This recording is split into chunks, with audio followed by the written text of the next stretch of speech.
As the cold wind swept through, signaling the end of autumn, Melissa Brown paused in front of the white entrance door of her new home. Feeling her heart race, she took a deep breath and inserted the key. "Come on, Elliot. This is our new home." Her 12-year-old son Elliot nodded silently beside her. Anxiety and curiosity mingled in his large brown eyes. Melissa gently pulled her son close and opened the door. Stepping into the spacious foyer, they were greeted by polished wooden floors. An elegant chandelier hung from the high ceiling, and fresh flowers adorned a marble table. The house was located in an upscale, quiet neighborhood in Brookline, Massachusetts, purchased with the support of Melissa's partner Robert Hamilton's family. "It's amazing, Mom," Elliot murmured. "Is it really our house?" Melissa smiled, though her eyes revealed complex emotions. After losing her first husband in a car accident 5 years ago, she and Elliot had lived in a small apartment, living modestly. On her nurse's salary, she couldn't even dream of such a mansion. "Yes, it's our home. The beginning of our new life with Robert." The entrance door opened again, and Robert entered carrying heavy luggage in both hands. He ran a successful local construction company. His handsome features and composed demeanor commanded respect from those around him. "Do you two like it?" He showed a gentle smile. "Not all the furniture has arrived yet, but everything's ready for us to stay tonight." Melissa walked over to Robert and gave him a light kiss. "It's lovely, Robert. Thank you so much." By evening, Robert's parents had arrived. Harold Hamilton was a man of significant influence in the local business community. Beside him stood Edna, with perfectly arranged hair and an elegant two-piece outfit, exuding the dignity of a social elite. "Welcome, young lady," Harold greeted Melissa with a formal smile. "If my son chose you, you must be a wonderful person."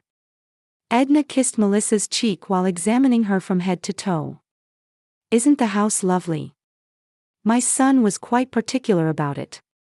For you and young Elliot." She turned to Elliot and gave him an artificial smile. "You're becoming a fine young man. I hope you'll grow up to be worthy of the Hamilton name." Dinner was prepared by a catering service Robert had reserved. The conversation around the dining table was dominated by Harold and Robert's business talk and Edna's social circle stories. Melissa only occasionally answered questions, while Elliot silently focused on his meal. "Melissa, when will you return to your nursing job?" Edna suddenly asked. "Next week. Brookline General Hospital has accepted me for the transfer." "I see," Edna showed slight disapproval. "But you don't really need to work so hard anymore, do you? Robert has a substantial income." "No, I love my work, and I intend to continue," Melissa replied as calmly as possible. Harold turned to Elliot. "What school do you attend? How are your grades?" The Hamilton family always demands excellence. Elliot, though slightly intimidated, answered in a steady voice. "I'm good at math and science. But I also like art." "Art?" Harold frowned slightly. "That's fine as part of a well-rounded education, I suppose. But you should aim for more practical fields in the future." Late that night, after the in-laws had left, Melissa tucked Elliot into bed. When she returned to her room, Robert was sitting on the bed waiting for her. "You did well today," he smiled kindly. "My parents may be a bit old-fashioned and strict, but they genuinely welcome you both." Melissa nodded, but as she began to say something, she heard a tap, tap sound from the ceiling in the living room. "What's that?" Melissa asked, somewhat startled. Robert shrugged. "It's an old house. Probably just the pipes or walls settling. Don't worry about it." Melissa got into bed and closed her eyes in Robert's arms. The beginning of a new life. Yet something tugged at her heart, preventing her from fully relaxing. In the middle of the night, a noise from Elliot's room woke Melissa. When she went to her son's room, Elliot was sitting up in bed, looking at the ceiling. What's wrong? Melissa asked gently. Mom, I can hear sounds. Like someone walking. Melissa embraced her son. It's okay. Old houses make noises. You'll get used to it by tomorrow. However, looking at Elliot's anxious expression, Melissa herself felt an inexplicable uneasiness. A week passed after moving in. Melissa was trying to adjust to her new job at the hospital. Her colleagues welcomed her warmly, but she felt uncomfortable with the label of Hamilton's bride. In the small community of Brookline, the Hamilton name carried weight. Hey, Melissa, her colleague Janet approached her in the break room. Is it true you're living in that big white house? I hear you've become the Hamilton family's lady. Melissa smiled and replied, I'm just a nurse, Janet. Nothing's changed. But things had certainly changed. Every night, the tap, tap sound at the same time. Can you imagine making $10,000 a month just from YouTube, all from home? That's exactly what I did with Narrated Stories. No face, no voice. Check the link in the description if you're curious. At first, she tried to ignore it, but the sound became more noticeable day by day. That night, Melissa questioned Robert when he returned from his office. Robert, doesn't that sound bother you? I hear it at the same time every night. Robert answered while taking off his jacket, it's common in old houses. Could be the plumbing or the heating system. You'll get used to it. Feeling slightly irritated by his indifference, Melissa continued preparing dinner. Elliot had finished his homework and was quietly sketching in the living room. His delicate strokes, once filled with bright colors, had recently become notably darker. Elliot, what are you drawing? Melissa sat beside her son. Elliot hesitated slightly before showing his sketchbook.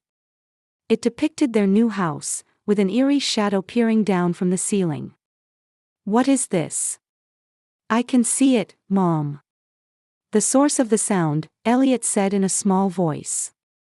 I feel like someone's watching. Melissa hugged her son. You have quite an imagination.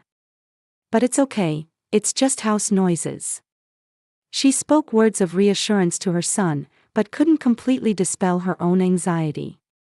On the weekend, Edna came for tea. She took a sip of the tea Melissa had brewed and frowned slightly. There's a knack to making tea properly, Melissa, Edna said condescendingly. In the Hamilton family, we place great importance on the proper etiquette when entertaining guests. I'll teach you sometime. Melissa maintained her smile with effort. Thank you, Edna. I'd appreciate that. Edna looked around the room and continued pointing things out. The curtains aren't hung quite right.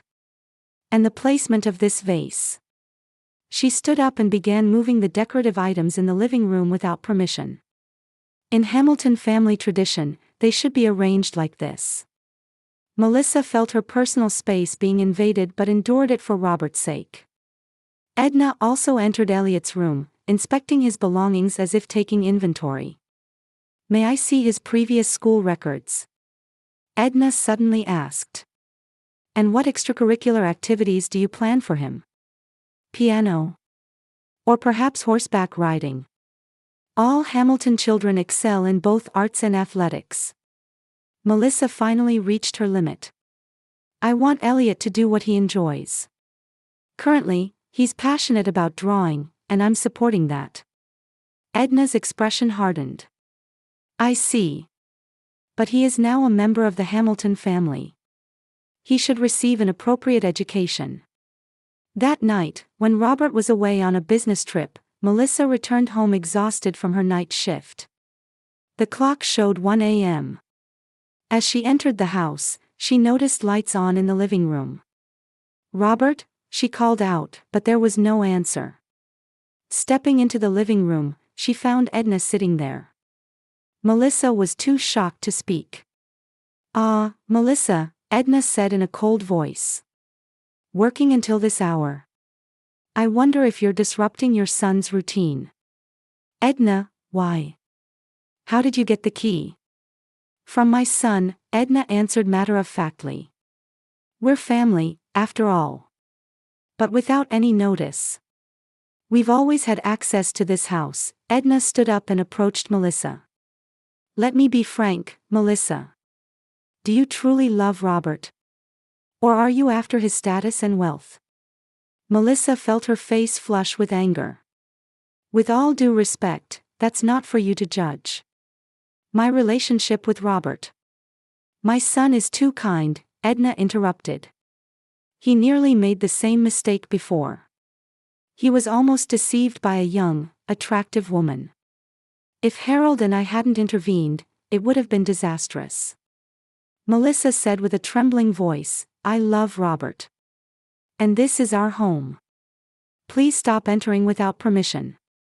Edna smiled, but her eyes remained cold. All right. But remember, we'll do anything for our son. After Edna left, Melissa collapsed onto the living room sofa. The tap, tap sound from the ceiling began again. Tonight it was particularly loud and rhythmic. The next morning, as Melissa was preparing breakfast, Elliot came into the kitchen. His face was pale, with dark circles under his eyes. Couldn't sleep? Melissa asked worriedly. Elliot sat at the table and hesitantly said, Mom. I can still hear footsteps from the ceiling. Melissa froze. She had been pretending in front of her son, but she felt the same thing.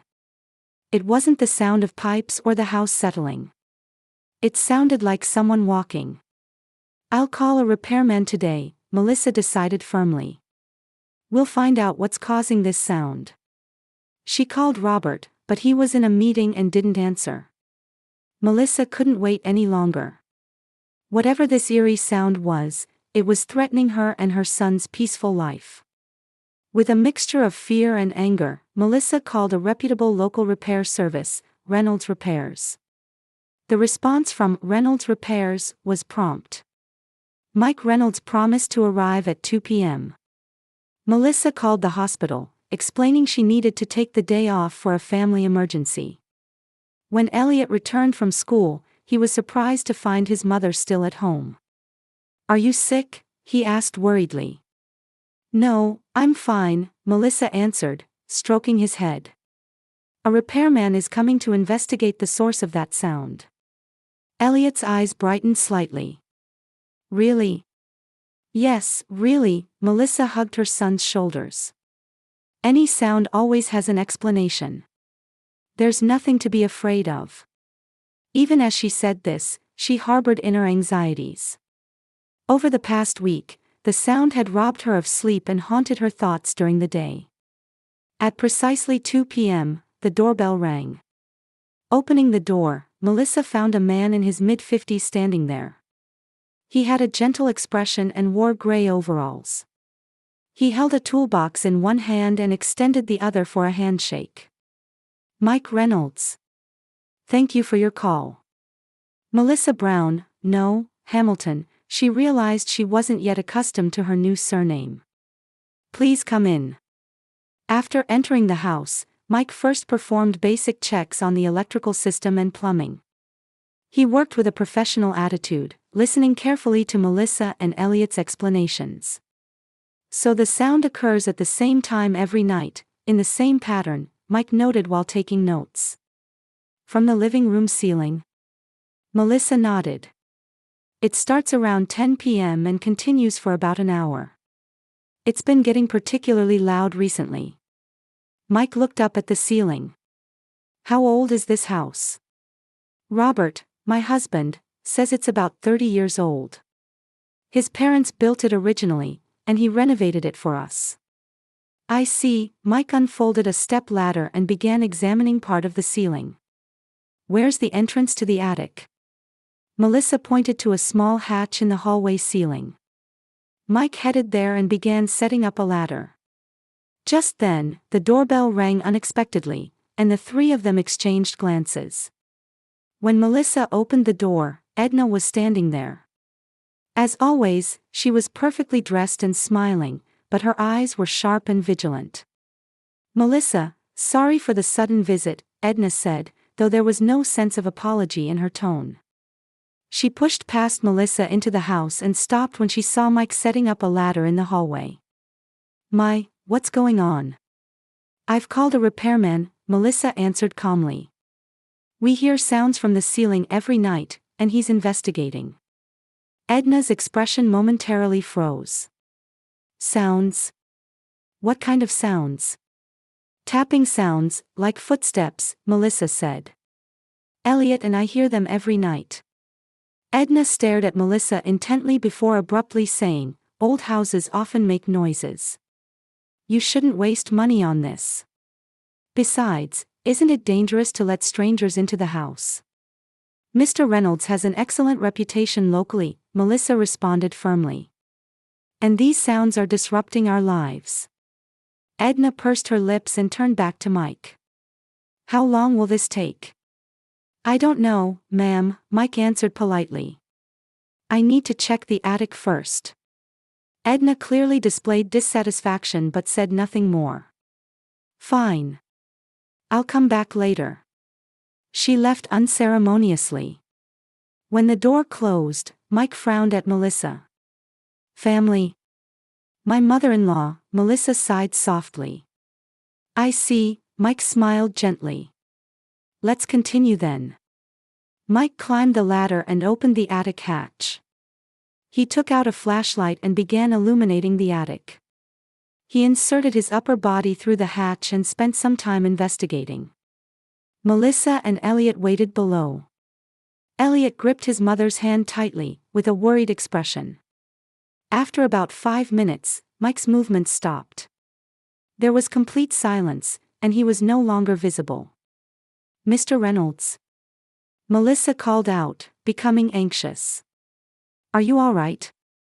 There was no answer. After several more minutes passed, just as Melissa was about to call out again, Mike's head appeared from the hatch. His face was pale, and his hands were trembling slightly. Mrs. Brown, Hamilton, his voice was tense. You need to see this.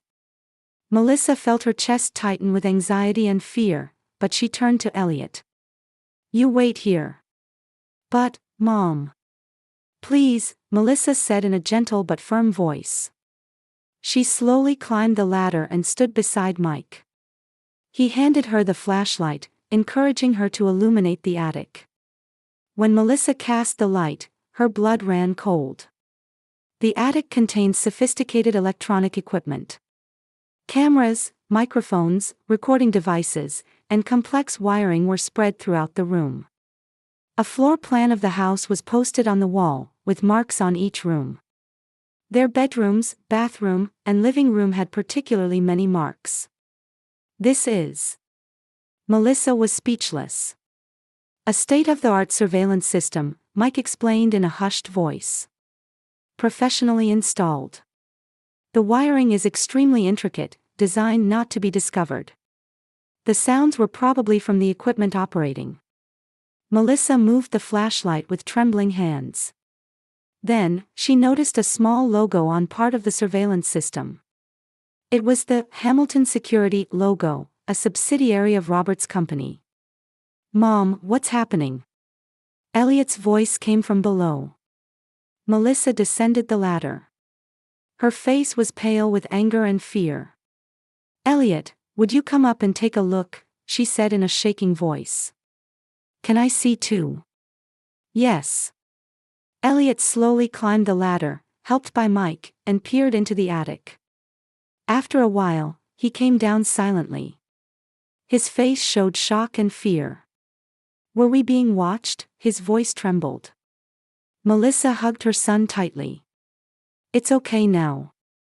You don't need to worry about anything anymore. Mike slowly descended from the attic. This is a violation of privacy. You should report this to the police.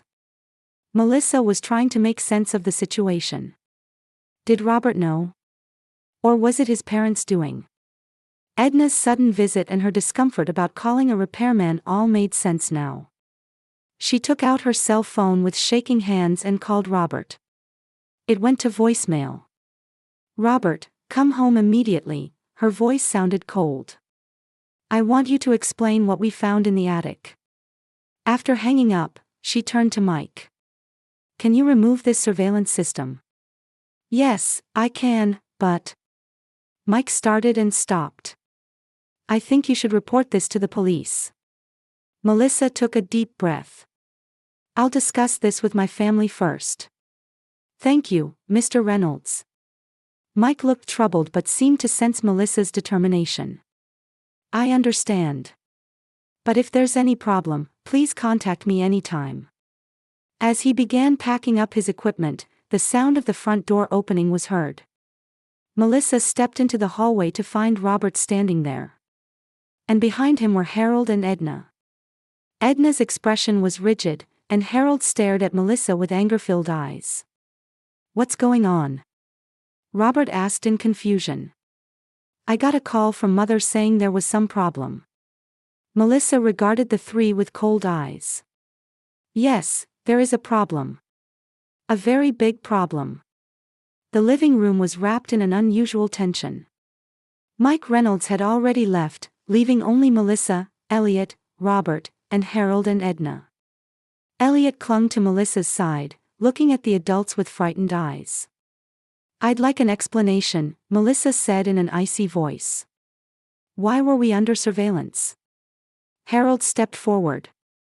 His face bore a stubborn expression. We needed to keep an eye on you. Keep an eye. Melissa raised her voice. We're not guinea pigs. This is an invasion of privacy. Robert looked at his father with a confused expression. Dad, what are you talking about? Son, Harold said in a stern voice. It was for your happiness.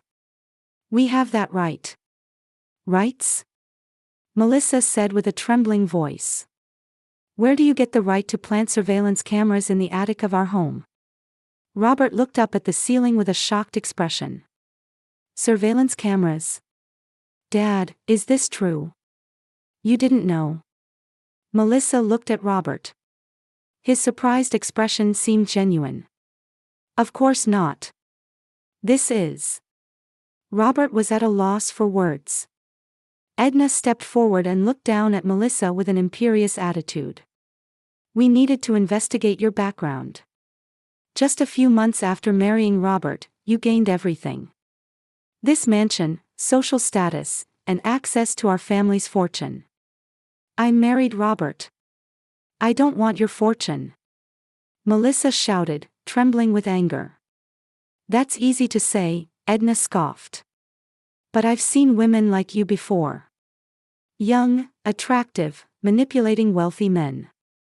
Robert's previous fiancé candidate was the same. Previous fiancé candidate. Melissa looked at Robert with a confused expression. Robert turned pale and stared at the floor. 2 years ago, I was engaged to a woman. But the engagement was called off just before the wedding. It wasn't called off, we stopped it, Harold interjected. She was clearly after Robert's wealth. Our investigation revealed she had a hidden side. So you thought the same of me? Tears of anger welled in Melissa's eyes. Harold folded his arms and replied, we needed to be cautious. Robert is an excellent businessman but lacks judgment when it comes to people. Especially women. Robert looked up at his father. Dad, that's enough. Melissa is a wonderful person. Monitoring her, this is wrong. You're the one who's wrong, Robert, Edna said harshly. You're always too swayed by emotions. It's our responsibility as parents to protect the honor and fortune of the Hamilton family. Elliot suddenly said in a small voice, were you watching me too? The room fell silent. Edna and Harold seemed at a loss for words, but Harold finally spoke. You're part of Robert's family. We needed to know you well too. Tears welled in Elliot's eyes. I was scared all this time. Every time I heard the sound, I felt like someone was watching. Melissa embraced her son and glared at the Hamilton couple with anger-filled eyes. Unforgivable. To even terrify a child. We can't stay here. Melissa stood up and took Elliot's hand. I'll pack our things, Elliot. We're leaving tonight. Melissa, wait.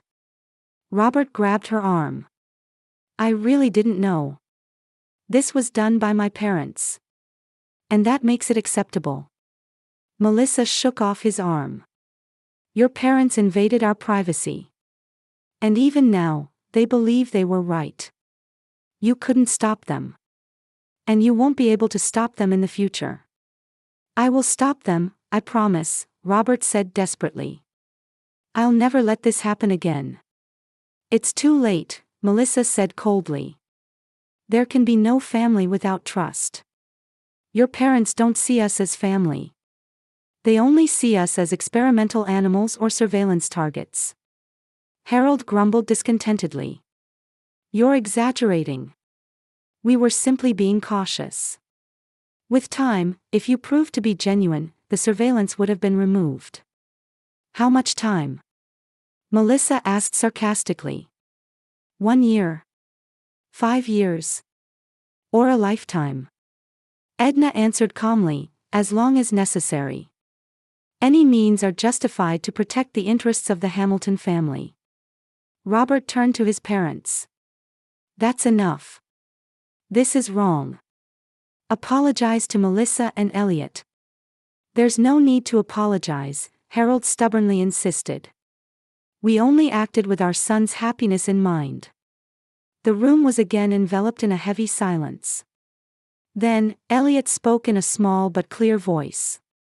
Real families don't spy on each other. Those words echoed throughout the room, and everyone fell silent. Robert stared at Elliot with a stunned expression, and Edna and Harold's faces froze. Melissa placed her hand on her son's shoulder and smiled proudly. That's right, Elliot, she said gently. Real families trust each other.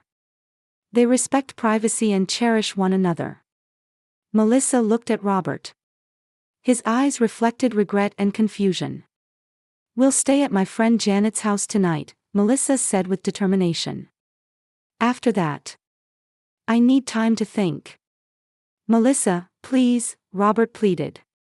Won't you give me another chance? I'll talk properly with my parents. This will never happen again. It's too late, Robert, Melissa answered quietly. Once trust is lost, it's difficult to regain. She went upstairs with Elliot and began packing the bare essentials. Robert stood helplessly in the living room. Harold and Edna seemed to feel anxious for the first time about the consequences of their actions. As stars shone in the night sky and a cold wind blew, Melissa and Elliot left the house with small suitcases. Robert saw them off at the entrance, but Melissa didn't look back. Janet's apartment was small but warm. Melissa and Elliot spent a week there. Melissa consulted with attorney Claire Davis of the Davis law firm, considering suing for invasion of privacy. Legally, you have sufficient grounds, Claire said. But litigation will be lengthy and burdensome for Elliot as well. Melissa held her head at the kitchen table. I understand. I just want them to take responsibility. Meanwhile, Robert contacted her multiple times. At first, she ignored him, but gradually she gained the composure to think calmly. On Saturday afternoon, there was a knock at the door. When Melissa opened it, Robert was standing there. He looked tired, but his eyes were filled with determination. Would you let me talk for just a bit? He asked quietly. After some hesitation, Melissa invited him in. Elliot was visiting a friend's house. I've completely distanced myself from my parents, Robert began. Their actions are inexcusable, and I'm ashamed of my weakness. I should have noticed sooner. Did you really not know? Melissa asked. I swear I didn't know, Robert said with a serious expression. But to be honest, I did feel something was off. My parents were abnormally interested in you too, and they visited suddenly quite often. But I'm pathetic for not questioning it. After a long silence, Melissa sighed. Elliot and I have found a new apartment. We plan to move next week. I see. Sadness welled in Robert's eyes. That's understandable. 3 months later, on a spring day, sunlight streamed into Melissa and Elliot's new apartment. Elliot's newly displayed paintings shone on the walls. His artwork had regained its previously bright colors. The doorbell rang, and when Elliot opened it, Robert was standing there with a bouquet. "May I come in?" he asked tentatively. Elliot looked back at Melissa, and seeing her nod, opened the door wide. Robert had begun visiting regularly. He had become independent from his parents and was rebuilding his company. Harold and Edna had become isolated in social circles, shunned by many friends. They continued to insist that they had acted for their son's sake, showing no remorse.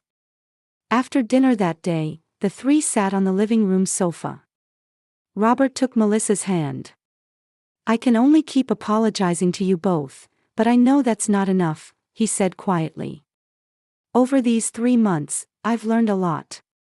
I feel like I've freed myself from being bound by my parents' values and can make decisions with my own will for the first time." Melissa smiled. "I can see your change." Elliot, watching the two, said, "I understand now. What a real family is." "What is it?" Melissa asked her son. "Trusting each other," Elliot said with a serious expression. "And cherishing one another." Melissa and Robert looked at each other. Their relationship was slowly healing. They resolved to make a fresh start, this time as equal partners, and without parental interference, they vowed to build a family in the true sense of the word.